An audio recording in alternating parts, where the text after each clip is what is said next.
ahead. We had class last week, and Brother Fred up front, I forgot the question he had, but it was pertaining to the large monkey Yeah. and evolution. Could you explain that a little bit? Because we couldn't break it down. What part was you missing up on? Didn't get? It's been a week now.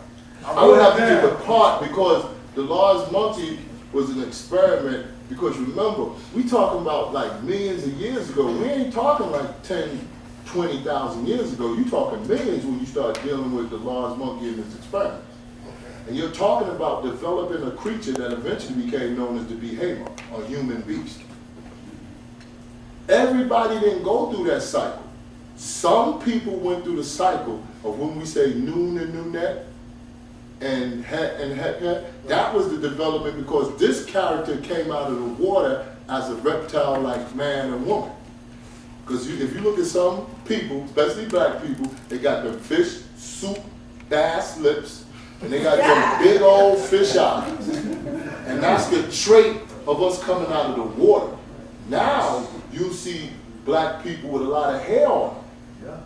That comes from the seed of the large monkey.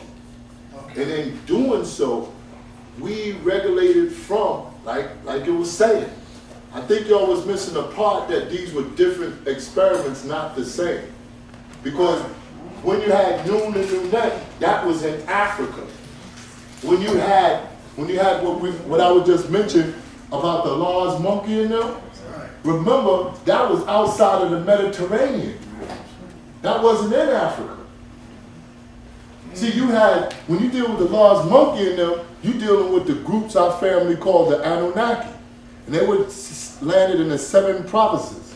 And that was Iraq, Iran, Syria, part of Jerusalem, and part of India and Indonesia. When you see a map, you see how close they are. When you step here, then you're in Africa. And Africa was always known that life sprang out of the water by the junction of the 2 Niles. Thus it became known as Sawda, and it became Adama, those tribes of Adama. So one is over here with the qualities of the water, and the other one is over here with the qualities of the beast man. That's where y'all had to make the difference. You ever see the picture in tablets and other things where you got like a dinosaur-looking creature that looked like a man walking on 2? That's out of the water. After the development of that and the primates came about and everything, then you had the development of the behemoth, the human beast. Okay. Now that behemoth and the large monkey and all that, that's really your seed generated around your Orientals, your Mongolians. Because them Negroes do look like orangutans and all that when you look at them carefully. You see that? But then when you step on us, we really got a lot of distinctions of aquatic creatures. So we was the ones that came out of the water first.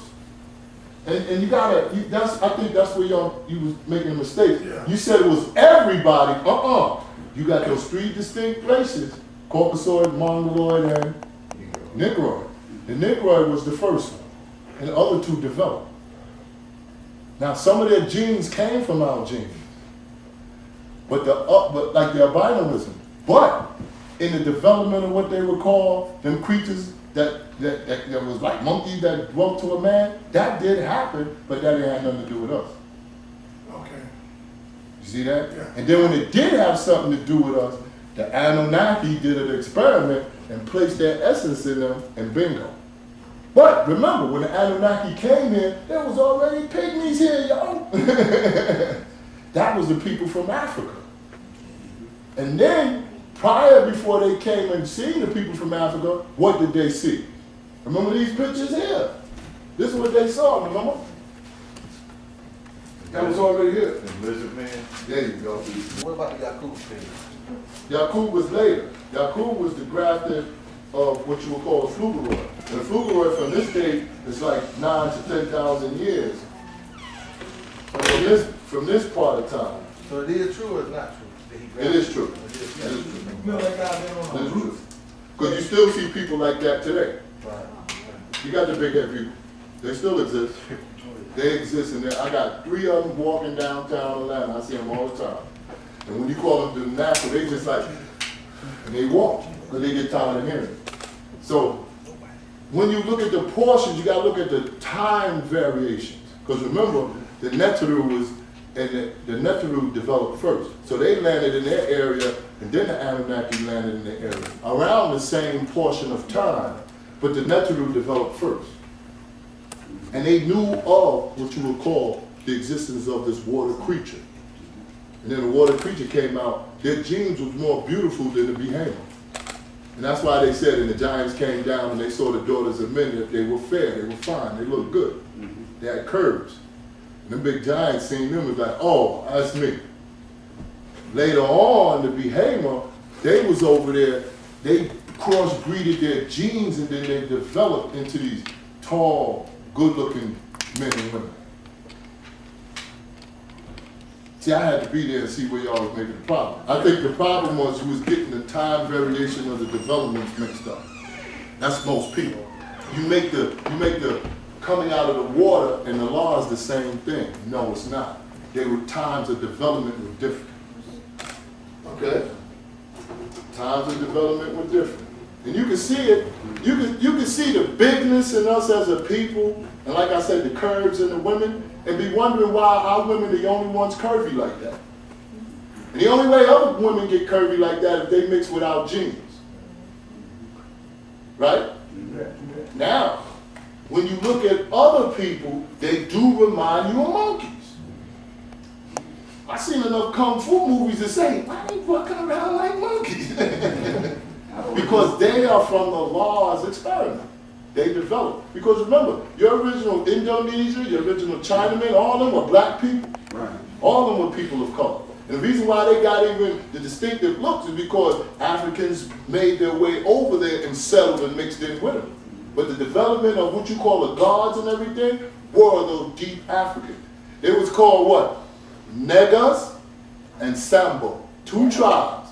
The Nagas and the Sambo. And then you get mad when somebody call you Sambo. That was a tribe. That was a tribe. But the tribes existed from what we call today parts of India, parts of China, parts of Malaysia and all that.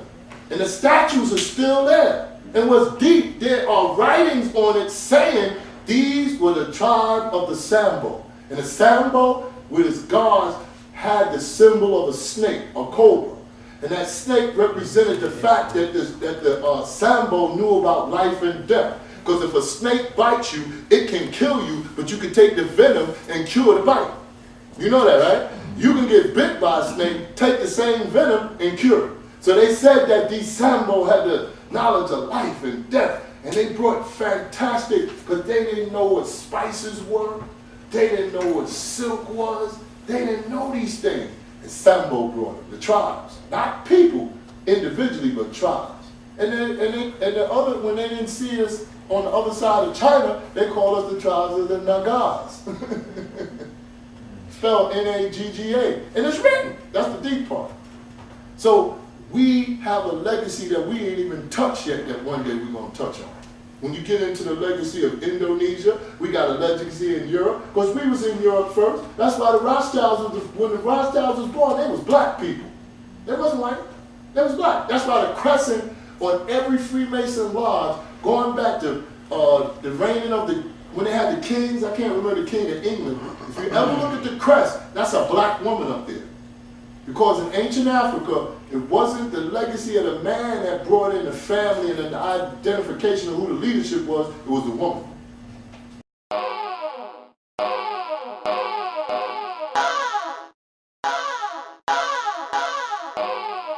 Today is Easter Sunday, and we had Noble Evans here in Greenville, did a dynamic class. How's that, family? Just wanted to say we had a great class today. Brother Noble Evans came out, did his thing as usual, taught us a whole lot, even taught us about the fallacy of Easter. And we had a lot of folks from Denmark, South Carolina come up also, and they're headed back home. We wish them a safe trip back, and we'll see you guys soon.